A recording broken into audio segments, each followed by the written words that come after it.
Hey, everybody, and welcome to DBS Films Podcast. It's just me and you, so that means it is a DBS production update. Today is June 18th, and we are moving along when it comes to getting out The Haunting of the Murder House. So, the biggest update here is that our boy Cash Money Mo is out there talking with a lot of the different film festivals. We've already gotten a lot of really, really good feedback when it comes to basically film festivals offering hey, we'll go ahead and play this for free, don't worry about the entrance fee, waiving that, which is incredible to see already. So we're getting a lot of really, really positive feedback there. Another thing that's happening is our super fans are able to see that final cut. So we did have the final cut there. We do have a lot more of the final polishing touches on it. So really, we are basically done when it comes to The Haunting of the Murder House, which again is easily our best movie. So be sure, if you guys want to take a look at that, if you want to see it early, you can go ahead and hop onto our Discord, become a super fan. And that's really the quickest way you'll see it. Because if that's not the case, you're probably gonna be waiting all the way till August, September, October, depending on our distribution deal. Right now, we are talking with some distributors that are specialized when it comes to the AVOD model, which again is the model that we think is best for us, is best for Mo, best for basically, everything that we're doing. Quick recap: AVOD is when it is free for you to watch, but you do have to watch some ads. So it's just like YouTube. Right now, Girl and Cabin 13 is up on Tubi on that same platform. So we're really trying to get up and out there as much as possible. On the other end of the spectrum, we are going through the writing process for Into the Forest 3.0, which is basically our relook at one of our last found footage movies. And it's going pretty good. I mean, we have a rough outline. Right now, my brother, he has completed his first draft of it.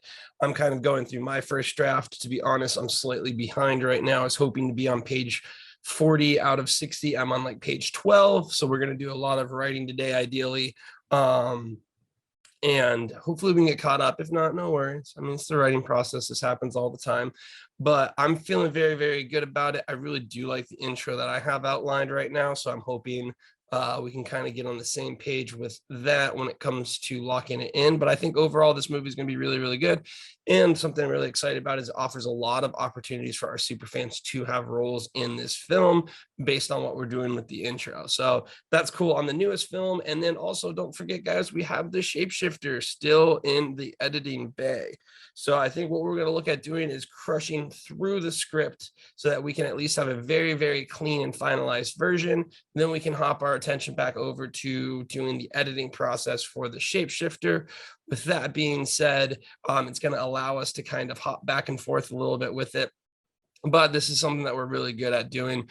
Realistically, if you have something in editing and in writing and in marketing, that's kind of where you want to have those three phases so we can kind of keep looking at them.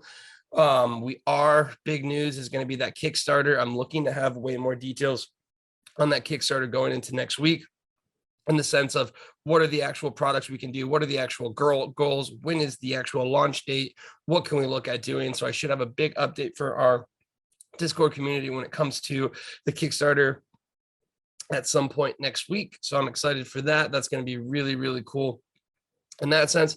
And as always, our community is really growing well. It's absolutely amazing seeing all of the people. We're up to 1,500 Discord members.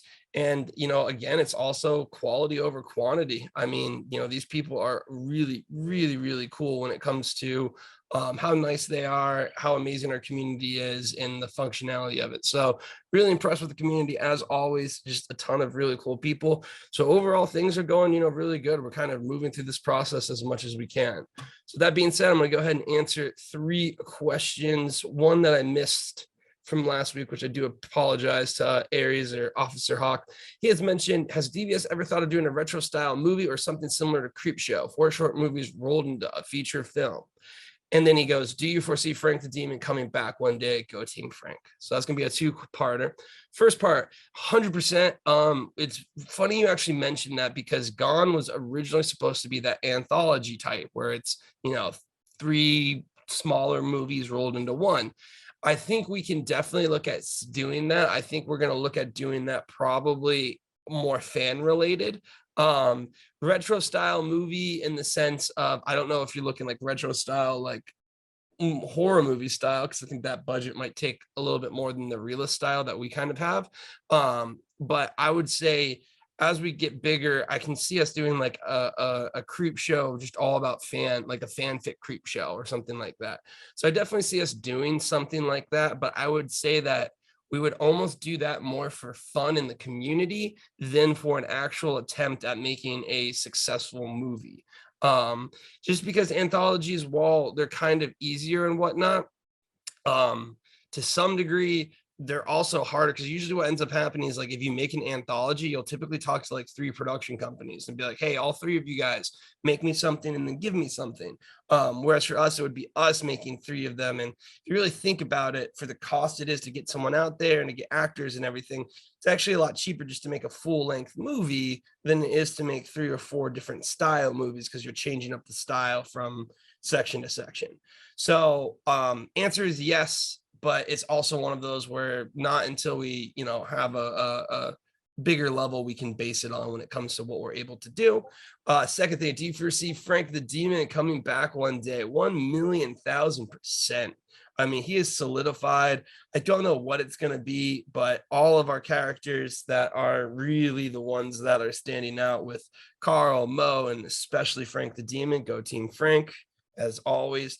I see them really being a core part of just a lot of things. I see them being part of video games, the artwork that we're doing, and 100% we will bring them back. I mean, I'm for sure bringing them back in Devil in the Room and the remake for Frank, but I also can see, us having more of the fun style fan movies, Frank and Mo and everyone being part of it, because really to me, that's just basically where, we can see a lot of possibilities just to have fun with the characters. So I think we'll definitely be seeing all of the guys, but especially Frank the Demon. And then the last question we have is from Sparkle. Sparkle, you're such an amazing part of the community. Really love you being here as well too. And they ask, where do you all get the inspirations for movies from? And this is one I've answered before, but I always love answering it because I think it is something that is one of the more fun parts. So to me, I always think you get a spark of inspiration from just a lot of other different art and movies themselves. So like whether it's a scene you like, whether it's a character you like, whether it's a concept you like, you can find yourself doing that. Something happens in life that you think you can draw out into a movie. But it's something we're actually going to talk about when it comes to the writing process. A lot of times what ends up happening for us is we get a flash of a good idea, and then the whole writing process is how do you take that flash and stretch it out into an entire movie. Is almost kind of the process that we go through. So for me, I think one of the biggest inspirations I actually get is music.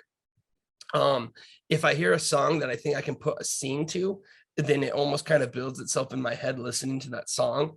I would say I haven't really had those for the horror movies yet. Like I think the song ones that I've been talking about are more of my bigger concept ideas that I want to revisit, but it's always a ton of inspiration there.